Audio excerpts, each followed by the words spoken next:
what is the truth? Well, okay, I did some research on these holidays, and I found out that Christmas has nothing to do with Christ at all. It's all about the worshiping of a sun god. During the time when Constantine was converting pagans into Christians, you know, the pagans didn't want to let go of their celebrations. So what they did to compromise was they married the two. They took pagan festivals and Christian doctrine and put them together. That was in the 4th century. But it doesn't matter, because if we lived during the 4th century and we call ourselves Christians, like the early Christians did, we would not have celebrated it. I understand what she's saying, because a lot of people don't really reflect on why they believe what they believe or do what they do. But let's talk about the true meaning of Christmas and whether or not followers of Christ should celebrate Christmas.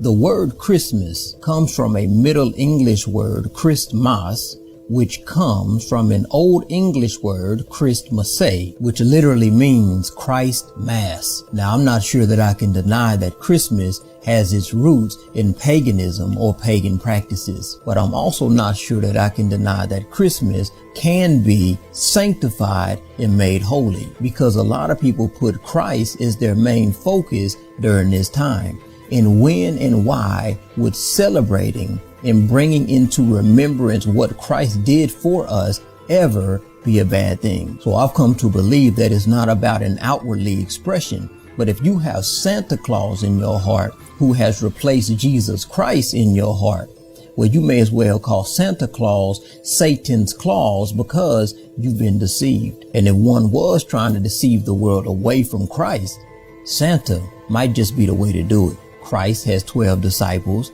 Santa has 12 reindeers. It's pretty similar. And if I'm thinking about this correctly, I think there's some myths and legends. I think that Santa comes from Saint Nicholas, who was heavily influenced by the Norse god Odin, the Allfather. But don't quote me on that, because I really don't care where Santa came from. But that's why you got to know the truth for yourself. Because with Christ as your center, with Christ in your heart, Santa is just a decoration with no power.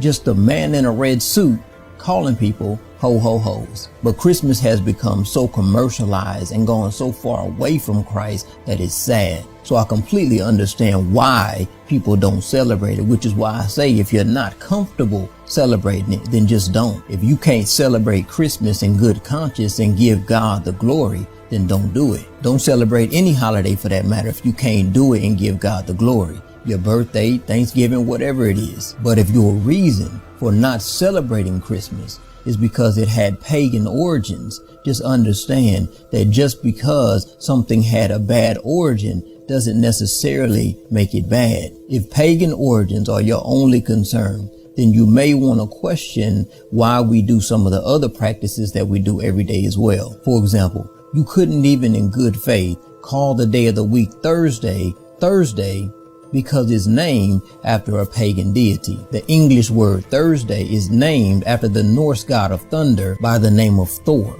In Old English, the day we know as Thursday is actually Thor's Day, but this is the same for every day of the week. Monday is Moaning Day, named after the mythical person named Mani. Tuesday, I believe, is Tuesday, named after Tu, a one-handed Norse god out of dueling. I think Friday was Frigg's Day, or the day of Frigga, named after the Germanic goddess Frigga, who was the wife of Odin, who we talked about earlier. So you can kind of see the conundrum we get into if pagan origins is the only concern we have. And if we're going to be set apart from this world and be the salt of the earth like we're called to be, well, I guess we're not going to wear wedding rings on our fingers anymore either, because the origins are quite possibly from pagan customs. As a matter of fact, the whole wedding ceremonies themselves were quite possibly from pagan customs, but people get married every day. And I guess we got to change the way we honor and remember our loved ones that pass away, because funerals also have pagan customs. Don't you put no flowers on that casket or that grave now.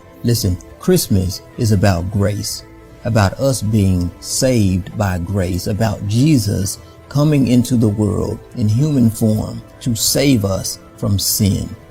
That's the meaning of Christmas. At least that's the meaning that I give to Christmas. Now I'm about to go a little bit deeper into the why behind certain things. The Bible doesn't give us an exact date for Jesus' birth.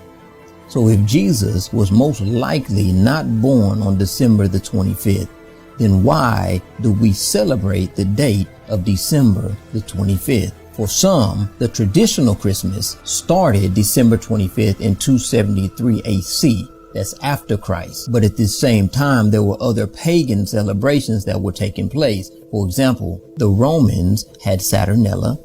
I think the Scandinavians had the Yule, and there were also all of these other legends about deities that were born on December the 25th, like Mithras, Krishna, Vishnu, Horus.